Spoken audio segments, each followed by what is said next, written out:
forecast first from KARK4, your weather authority.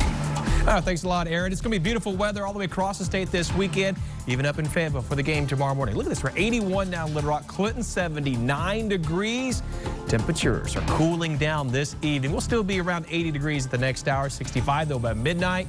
And no, don't adjust your set one bit. That's 57 degrees tomorrow morning. Yeah, a cool start to your weekend. KARK4 News at 6 continues now. Now, from the station you count on for local news that matters. This is KARK4 News at 6. There's a lot of misinformation out there on both sides of the spectrum with that. The father of a student at Fountain Lake Middle School in Hot Springs upset his children were taught about Muslim religion on September 11th. Good evening and thank you for joining us tonight at 6. I'm Bob Clausen. And I'm Ashley Ketz. Thanks for joining us. You'll probably remember earlier this week, parents in Sheridan were outraged over the possibility of Muslim speaker at their school on the 12th anniversary of the terror attacks.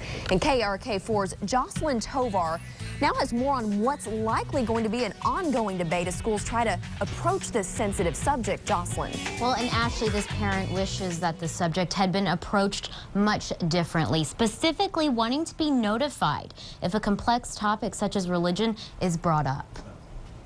Faith is a really important part of our family and our life. So if such an important subject as religion is entered into in a public school like Fountain Lake Middle School, Donald Lehman says he only wants to be made aware. Instead, he found out after the fact, his children showing him a snapshot of what they learned on September 11th. There was a picture floating around where they took a picture of the outline that the teacher had brought up on her board. The outline was a brief summary titled The Fundamentals of Islam, a subject he's not necessarily upset was introduced in class, but he says he does have a problem with the spontaneous nature it was brought up. When we're teaching in a public setting, we need to be extra careful to ensure that the materials and the subject matter that we're communicating is as unbiased as possible. School officials declined an on-camera interview, but tell us students had begun asking questions about the religion after they watched educational programs about 9/11 in the classroom. The superintendent says this wasn't meant to create controversy,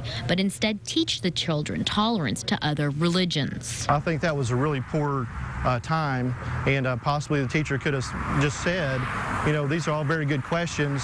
Let's table this discussion and we'll come back at our next week or whatever, and we'll put some materials together and communicate with your parents that you have these questions or whatever. Lehman says it's something that should be taught with a lot of planning and preparation.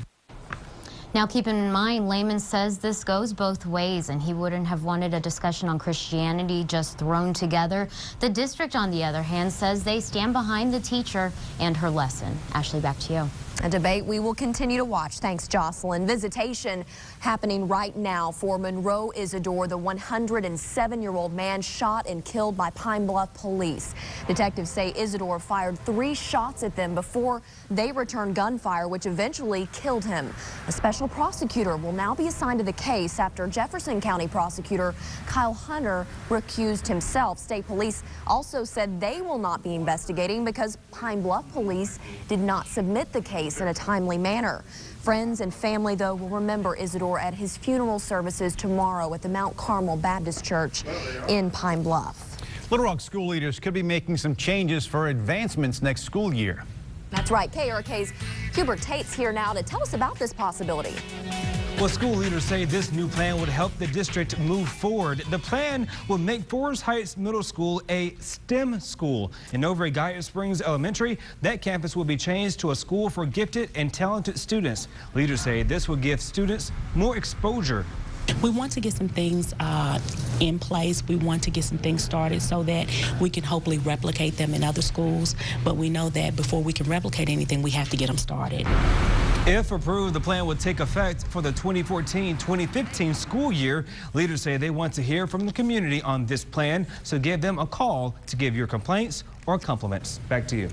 All right, Hubert, thank you very much. Take a look at these dads. They took their kids to school, and now Little Rock School District is taking them out to lunch. The 50 fantastic fathers snap photos of themselves dropping their kids off on the first day of school. They came out as winners in the Take Your Kids to School contest. They were awarded a free lunch. Some even won an iPad mini. The Take Your Child to School contest was started to encourage fathers to become more active in their children's lives. Well, here's a story for you. A newborn puppy is softening the hearts of employees at the Jacksonville Animal Shelter. The puppy's mother didn't accept her, even tried to kill her, so the family surrendered that little pup to the pound. Everyone at the shelter fell in love with her. How can you not? Look at the face. So many employees there are taking shifts now just to feed this 5-day-old pup. Special formula through a tiny little bottle, you see, and they even gave her a home in the manager's office. We call her Monkey. She looks like a little booger. What do you mean, a little booger? It's like a little rat. But I thought Monkey was cute. I don't know. You have to stay. Monkey is a female Chihuahua mix and will be up for adoption in about 2 months.